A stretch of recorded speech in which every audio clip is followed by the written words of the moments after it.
원래 5월 셋째 주일은 스승의 주일입니다. 오늘 이렇게 저희 꽃도 달아주고 이렇게 하셨는데 제가 오늘은 가정에 대한 말씀을 함께 준비했습니다. 가정의 중심, 사랑이라는 제목으로 오늘 말씀을 중심으로 함께 은혜를 나누고자 합니다. 다윗은 이스라엘의 두 번째 왕이죠. 두 번째 왕. 그런데 이스라엘 이러면은 다윗이라고 할 만큼 이스라엘을 가장 강한 나라로 만든 훌륭한 왕이 다윗인 것입니다. 그래서 이스라엘 지도에도 보면은 거기 별이 있는데 육각형 별이 있죠, 그죠? 그 별이 다윗의 별, 다윗을 상징적으로 표현한 한 나라가 국기에 한 왕을 이렇게 중심에 두었다는 것은 그 나라, 그 시대가 가장 강성하고 그 왕이 자기 나라를 대표하는 왕이라는 것을 의미하는 것이죠. 사실 이 다윗 왕 시대에 이스라엘 영토가 가장 넓어졌고 가장 부강했고 했던 것을 볼 수 있습니다. 사실 이스라엘은 우리 강원도만 합니다. 아주 작은 나라죠. 그런데 세계 역사가들도 세계 역사 속에서 위대한 왕 이렇게 할 때에 이 다윗 왕도 그 중에 한 명으로 비록 작은 나라의 왕이지만 그 탁월한 모든 것을 보고 그를 꼽고 있는 것을 알 수가 있습니다. 이렇게 다윗은 정치적으로 굉장히 성공하고 훌륭한 왕이기도 합니다만 또 신앙적으로도 하나님께서 마음에 들어했던 인정받았던 그런 왕이었습니다.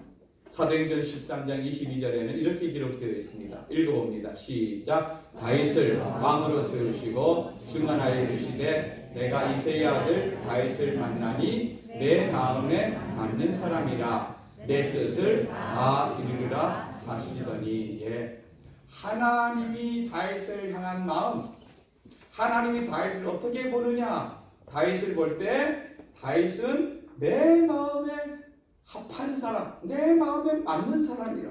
내가 나의 뜻을 그를 통하여서 다 이루리라.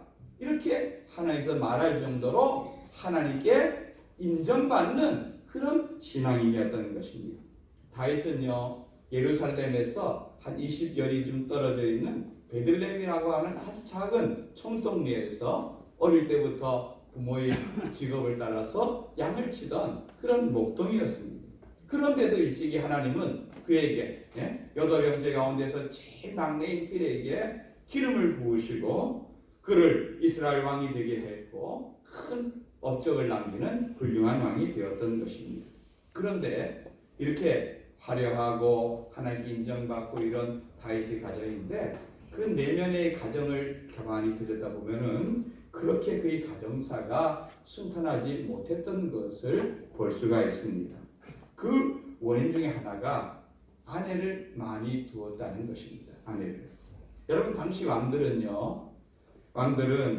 많은 여자를 취하는 것이 관습이었습니다.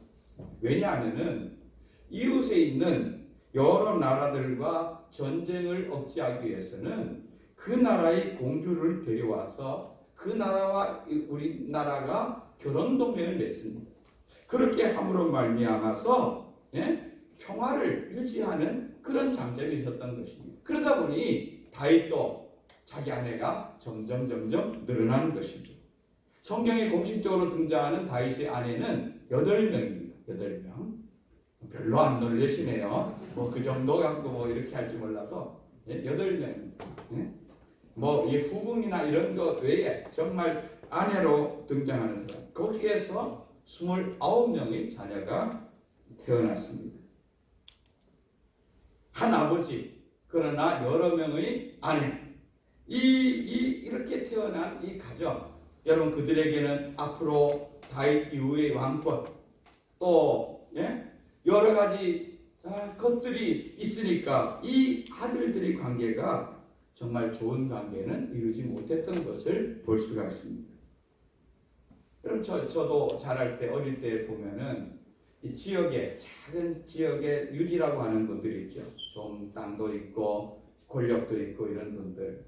그런 분들이 대부분이 자기 본초 외에 둘째, 셋째 이런 여인들을 거느리고 있는 그런 가정들이 있는 것을 저는 보면서 자랐습니다. 우리 가정이 그렇다는 건 아니고요. 이 주변에서 그런 가정들을 접하고 보면서 자랐습니다. 여러분, 그것은 그 당시 힘 있는 남성들이 어떤 상징처럼 되었던 것입니다. 근데 그것이요, 얼마나 그 가정을 파괴하고 평화를 깨뜨리는지 저는 그런 현장들을 여러 군데 이렇게 목격하면서 보고 그런 싸우는 현장들을 보면서 자랐던 사람인 것입니다. 여러분, 하나님께서 지난번에도 제가 말씀드렸지만 한 사람 아담에게 한 사람 하와를 창조하신 것은 하나님 능력이 부족해서 그런 것이 아닙니다. 그것이 하나님께서 보실 때에 가장 복된 가정을 이루는 그런 조건이기 때문에 1대1로 짝지어진 것입니다. 이것은 시대를 넘어서서 주님 오실 때까지 만고불면의 진리인 줄 믿습니다. 여러분들도 우리 살면서 오직 내 아내, 내 남편만이 이 세상에서 제일 멋지고 아름다운 사람으로 여기고 그 사람만 사랑할 줄 아는 복된 사람들이 되기를 주님의 이름으로 축원드립니다. 여러분, 이 다윗 왕의 가정에도 이 자식들로 인한 끊임없는 불화가 일어나는 것을 성경은 보여주고 있습니다. 이 다윗의 첫째 아들 장남이 암논이죠. 사실 장남은 앞으로 왕권을 이어받을, 그 당시 보통 아버지가 죽으면은 그 다음 장남이 이어받는 것이 일반적인 그런 예임. 그러니까 앞으로 세자라 그러죠. 세자. 왕위를 이어받을 이 암논이라는 아들이 있었는데 그가 그만 배다른 여동생인 다말이라고 하는 그 여인을 여자 동생이죠. 아버지와 같은, 어머니는 다르지만 그 여동생을 짝사랑하게 된 것이죠. 근데 이 짝사랑이 정상적인 사랑이 아니라 그만 그가 그것을 병든 칭하고 누워있다가 아버지를 통해서 그 여자를 끌어들여서 강제로 그 다말을 범하는 악행을 저질러 버리는 것입니다. 여러분, 그 소식이 다윗의 귀에 들어갔어요. 사실 그때 다윗이 이 암논에게 문명을 갖댔어요. 그러니까 암논이 아버지에게 하는 말, 아버지 제가 지금 아무것도 못 먹고 얼굴이 파리한데 아버지 내 여동생 다말을 통해서 나에게 맛있는 과자를 구워주면 내가 먹을 것 같습니다. 아버지도 그 범죄에 자기도 모르는 사이에 끌어들인 거예요. 그리고는 그런 일을 저질러 버렸어요. 여러분, 그런데 성경에 보면은 다윗이 그 사건에 대해서 제대로 처리를 하지 않습니다. 여러분, 아버지 입장에서는 피해를 가한 놈도 자식이고 피해를 당한 놈도 자식이기 때문에 이러지도 못하고 저러지도 못하고 그냥 이거를 화만 내고 덮어두려고만 했던 것입니다. 그런데 그런 아버지의 마음을 자식의 입장에서 이해를 할 수 있겠습니까? 특히 그 폭행을 당한 다말의 오빠인 압살롬은 아버지를 용서할 수가 없는 것입니다. 죄를 처벌하지 않는 아버지에 대해서 그는 불만을 품고 분노의 마음을 더욱더 키우기 시작하는 것을 볼 수가 있는 것입니다. 여러분, 우리가 자녀를 키우다 보면은요, 자녀가 잘못된 길로 갈 때 거기에 대해서 반드시 성경은 징계를 해야 된다, 이렇게 가르치고 있습니다. 히브리서 12장 8절에 보면은 징계는 다 받는 것이 아니다. 너희가 만약 징계가 없다면은 사생자여 참아들이 아니라, 이렇게 말하고 있습니다. 나는 하나님 앞에 잘못해도 하나님이 나에 대해서 아무런 조치를 안 취해, 이러면 그 사람은요, 하나님이 나를 사랑한다 생각은 안 되고 나는 하나님이 자녀가 아직 안 되었는가 하는 것을 의심해 봐야 된다는 겁니다. 하나님은요, 자기 사랑하는 자들을 어떻게든 잘못된 길로 갈 때는 징계해서 그 징계를 통하여서 돌아서도록 하는 것이 하나님 아버지의 사랑인 것입니다. 또 잠언 13장 24절에 보면은 매를 아끼는 자는 그의 자식을 미워하는 것이라고 말하고 있습니다. 자식을 사랑하는 자는 근실하게 징계한다, 이렇게 말하고 있습니다. 여러분, 오늘날 우리가 사는 이 사회는 인권이라는 것이 너무 강조되다 보니까 자녀에 대해서 부모가 이런 매를 들거나 이런 것에 대해서 굉장히 금하는 것을 알 수 있습니다. 요즘 계속해서 들어오는 뉴스가 뭡니까? 부모의 어떤 폭력 뭐 이런 거, 그죠? 물론 성경에서 말하는 그 징계라는 것이 매를 댄다거나 그를 혼낸다는 거나 이것이 어떤 요즘 말하고 있는 그런 폭력적인 것을 의미하지는 않습니다. 여러분, 부모가 아무리 자녀를 바르게 한다고 해서 자기 감정으로, 폭력으로, 언어로, 매로 잘못하다가는 그 자녀의 인생에 오히려 큰 마이너스를 주는 건 사실인 것입니다. 그러나 여러분, 오늘날 이 자녀 교육에서 이 징계가 그 다음에 매가 없어짐으로 말미암아 여러분 제대로 된 교육이 됩니까? 학교 교육이요. 저희 아내도 지금 학교를 가고 있지만 학교에 아이들을 때릴 수 있는 그 법이 없습니다. 때리면 아이들이 그 선생님을 고발합니다. 고발하면은 왜 이렇게 때렸는가 하는 걸 조사하는 것이 아니라 때리면 안 되는 것에 대해서 그 선생님이 처벌을 받게 되도록 지금 그런 모든 것들이 되어져 가고 있는 것입니다. 그러니까 집에서도 학교에서도 제대로 된 교육이 안 되는 것을 볼 수가 있는 것입니다. 여러분, 이것은 점점 더 그 자녀들이 과연 그러면 부모를 존중히 여기고 선생님을 존중히 여기고 그렇게 해서 바르게 양육될까요? 저는 그게 어렵다고 생각합니다. 그렇기 때문에 정당한 징계, 정당한 체벌 이런 것은 정말 성경에서 하나님께서 그렇게 하라고 말씀하고 있는 것입니다. 압살롬은 자기 아버지에 대해서, 아버지가 자기 형에 대해서 그 범죄에 대해서 징계하지 않는 그것에 대해서 불만을 품고 결국은 그는 그것을 아버지가 못 갚아. 그럼 내가 그것을 하겠다. 이렇게 해서 드디어 때를 기다려서 결국 형 암논을 압살롬은 죽이고 맙니다. 그리고는 압살롬은 자기 외할아버지 나라로 도망을 가죠. 여러분, 다윗에게는 얼마나 가슴 아픈 일입니까? 한 아들은 성범죄를 저질러서 결국은 동생에 의해서 살해당하고, 한 아들은 살인자가 되어서 도망가고, 딸 하나는 고통 속에서 살아가는, 여러분, 그 가정 전체가 큰 파탄과 어려움 속에 처하게 되는 이런 일이 생긴 것입니다. 우리가 인생을 살다 보면은요, 상처를 주기도 하고 상처를 받기도 합니다. 특히 이 상처라는 것은요, 사랑하는 사이, 가까운 사이일수록 상처를 주고받는 경우가 훨씬 많은 것입니다. 가깝다는 것 때문에 사실 우리는 조심하지 않고 조심해서 행동하지 않거나 함부로 말하기도 하는 것입니다. 우리 아내와 남편에 대해서, 자녀들에 대해서 더욱더 그런 거죠. 제가 24살이라는 일반적인 학생들보다는 굉장히 늦은 나이에 제가 대학에 들어갔죠. 그런데 23살 되던 해 제가 집에서 방위 근무를 마치고 집에 있었습니다. 여러분, 저는 23살이 되어도 그리고 그때가 되어도 저는 앞으로 내가 뭐를 해서 어떻게 살아가야 될지 아는 미래에 대해서 어떤 계획도 못 세우고 과연 내가 뭘 할 수 있을까 하는 자신도 용기도 없고 또 그렇다고 해서 뭐 공부를 잘하는 것도 아니고 아무것도 없는, 그래서 집에 할 일 없이 빈둥거리는 이런 그냥 자식으로 있었던 것입니다. 그러니까 그런 자식을 보는 부모의 마음이 어떻겠습니까? 하루는 다른 교회 사모님이 저희 집을 방문했어요. 모르는 사모님. 그러니까 제가 사모님을 보니까 어른이니까 인사를 할까 하니까 안녕하세요 하고 인사를 하니까 그 사모님이 저에 대해서 잘 모르잖아요. 그러니까 저희 어머니한테 누구냐고 이렇게 물었습니다. 그러면은 우리 아들입니다. 우리 장남입니다. 우리 아들이 이제 군을 제대하고 이제 집에 있습니다. 이렇게 얘기하면 되는데 저희 어머니가 뭐라고 저를 소개하냐면은 할 일 없이 집에 있는 아들입니다.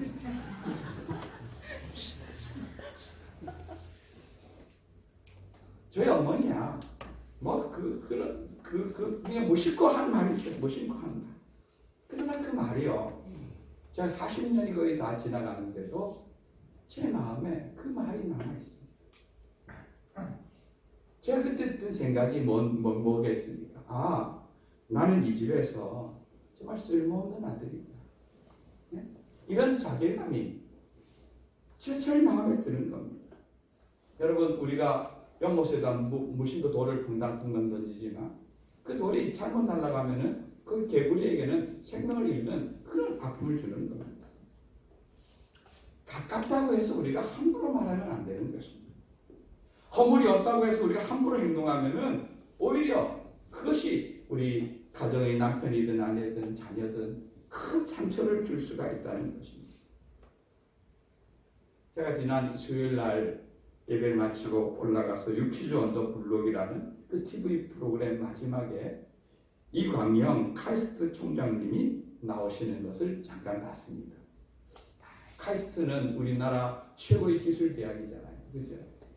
그런데 그 총장님이 그 여유롭고 인자하고 여러 면에서 참 제가 볼 때 참 훌륭한 분으로 이렇게 느껴지는데 그분이 나와서 자기에 대한 얘기를 이렇게 쭉 하는 걸 들어볼 때 참 은혜를 받았다는 것, 감명을 많이 받았습니다. 이분은 전라도 전국의 아주 시골, 전기도 안 들어오는 시골에서 태어나서 자란 그런 학생이었습니다. 근데 아버지는 초등학교밖에 못 나온 시골에서 농사 짓는 전형적인 옛날 어르신이죠. 그런데 초등학교 2학년 때 아버지가 하루는 부르더니 야 광영아 조그만 이런 종이를 하나 주면서 광영아 너 여기다가 나의 희망 이렇게 해서 주면서 야 너 앞으로 뭐가 되고 싶은지 나의 희망이란 여기에 대해서 써봐라. 여러분 전 23살에도 뭐가 되어야 될지도 모르고 살았다면은 초등학교 이제 2학년 9살짜리가 무슨 희망을 갖고 무슨 꿈을 꾸고 대단한 꿈을 꾸고 살겠습니까? 그렇죠?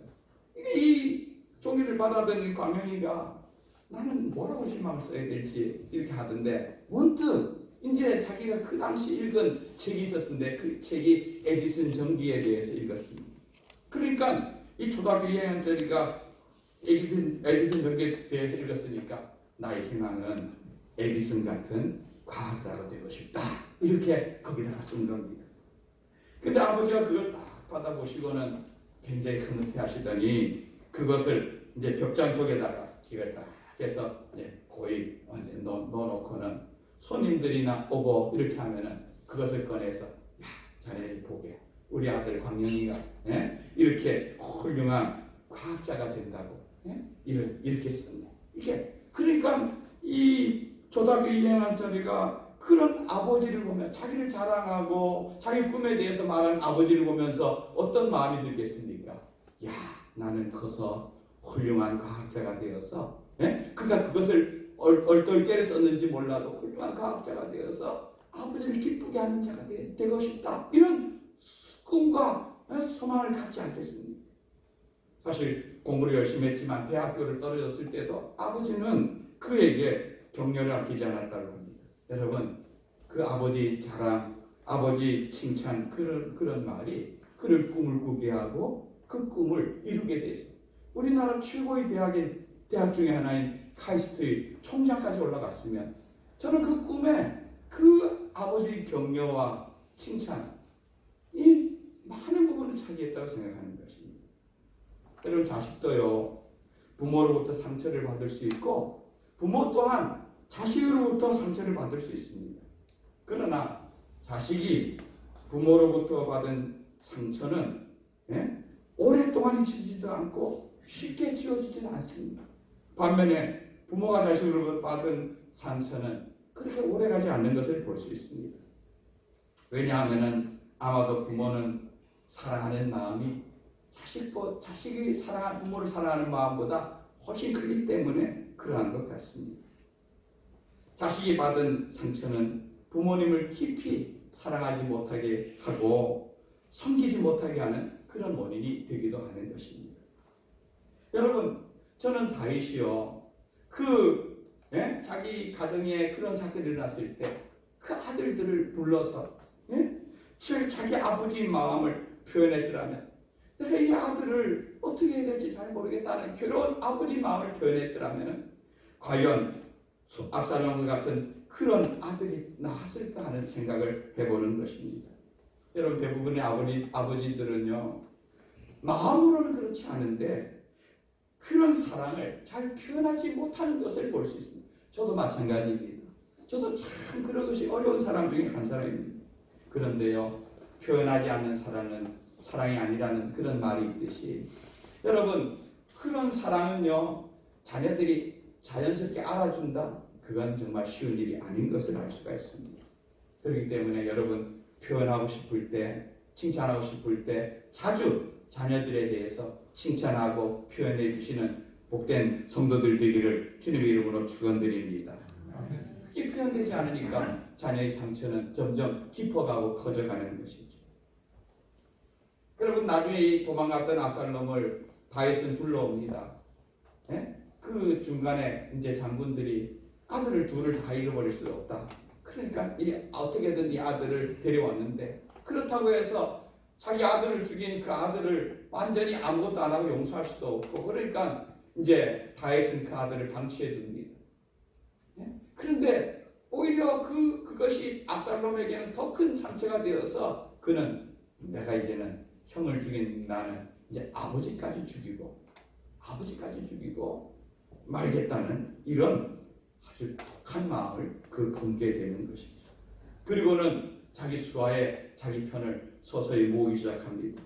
그리고 재판하러 가는 백성들이 마음을 도적질해서 자기 편으로 점점 많은 그 여론몰이를 하게 되고 때를 기다리는 것입니다. 그리고 때가 이르자 압살롬은 자기를 지지하는 많은 무리들을 함께 발열일으켰고, 성경에 보면 다윗은요, 신발도 신지 못하고 맨발로 도망치는 피난길에 오른 그런 신세가 되는 것을 볼 수가 있습니다. 여러분, 다윗만큼 그 인생에 고난이 많은 사람이 어디 있겠습니까? 그죠? 젊은 열 몇 살 청년 때부터 계속 쫓겨다니고, 이 나라 저 나라 망명해 다니고 이글저글로 돌아다니던 이런 삶 아닙니까? 그러나 그런 적군에 의해서, 다른 사람에 의해서 쫓겨다니는 삶과 자기 아들에 의해서 쫓겨다니는, 자기 생명을 보존하기 위해서 도망가는 그 다윗의 마음은 전혀 다를 것입니다. 얼마나 고통스럽고 얼마나 비참하겠습니까? 그런데 그 도망갔던 다윗이 이제 다시 조직을 정비하고 추스려서 이제 다윗과 다윗의 군사와 압살롬의 군사 사이에 한판 이제 전쟁이 벌어지게 됩니다.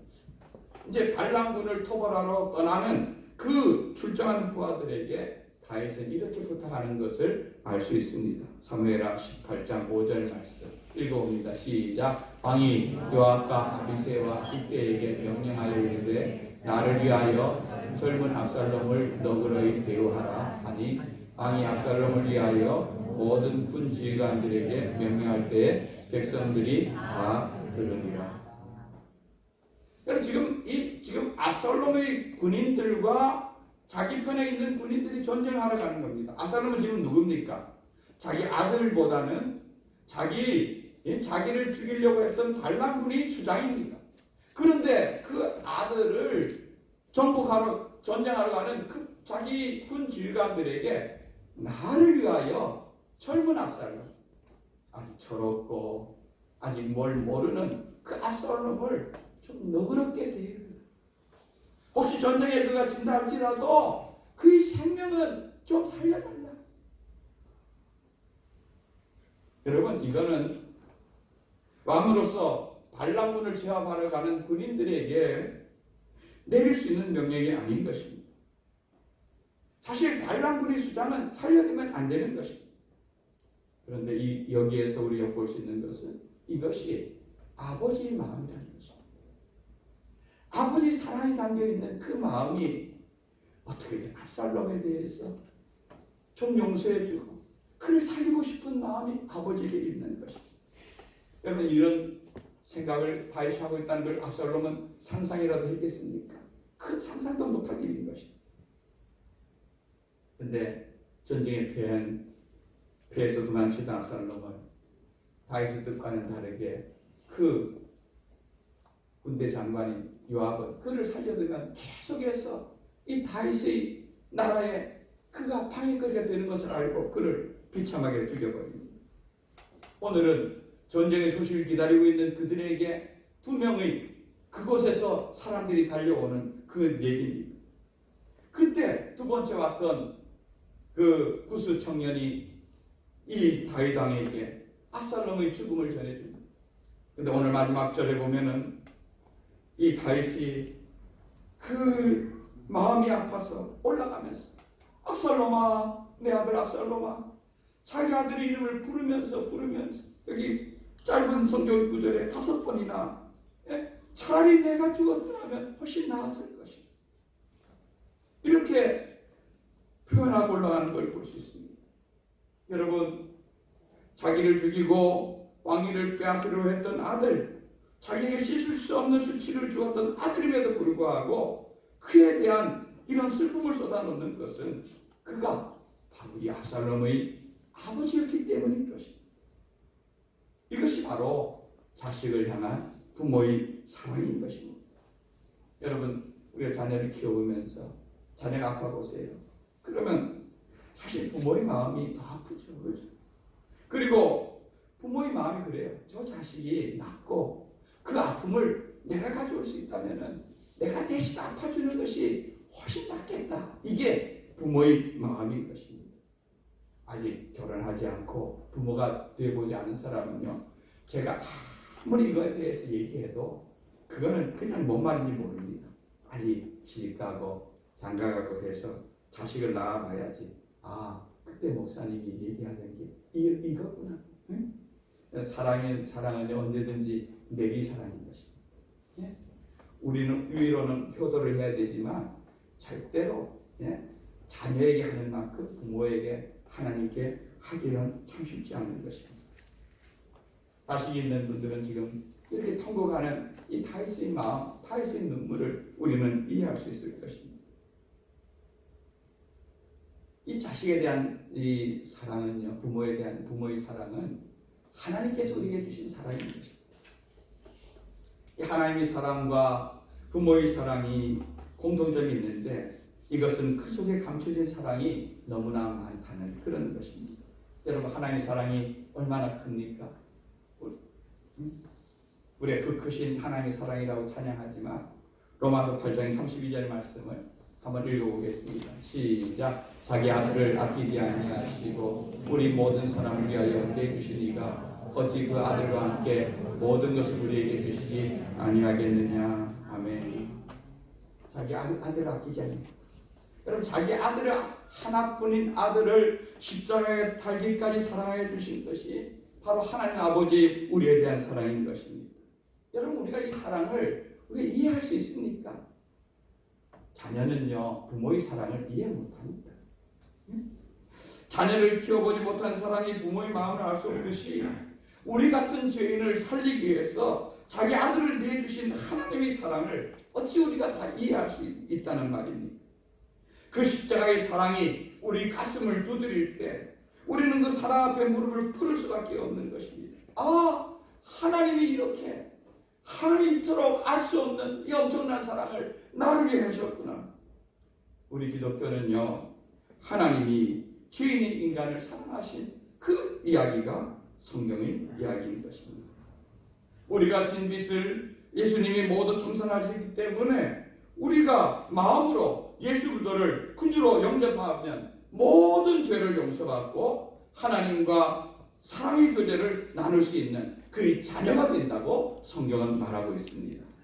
요한복음 1장 12절 말씀 한번 우리 앞을 보고 읽어볼까요? 시작. 영접하는 자 곧 그 이름을 믿는 자들에게는 하나님의 자녀가 되는 권세를 주었으니 아멘.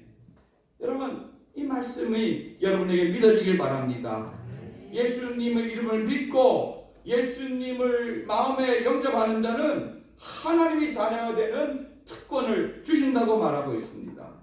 성도 여러분, 여러분 마음속에 예수님을 나의 주, 나의 하나님으로 영접했습니까? 여러분, 정말 그것이 여러분의 고백되어집니까? 그렇다면은 저와 여러분은 하나님의 자녀인 줄 믿습니다. 하나님은요 그의 자녀들을 고아와 같이 버려두지 않는다고 말하고 있습니다. 사람으로 보살펴 주시고 우리를 도와주십니다. 때로는 그 자녀가 잘못된 길로 갈 때 우리는 징계를 통하여서 바른 길로 가도록 하는 것이 하나님 아버지 사랑인 줄 믿는 것입니다. 우리 하늘나라 백성들은 이런 하나님의 사랑을 읽어서 하나님의 자녀가 되었고 이 땅에서도 하나님의 보호하심과 인도하심을 받고 사는 것입니다. 천국 가는 그날까지 이로는 우리 하나님 사랑하고 우리 부모님께 효도하고 그리고 형제 우애하고 그리고 자녀들 주님 안에서 복되게 이끌어가는 복된 성도들 되기를 주님의 이름으로 축원드립니다. 아멘.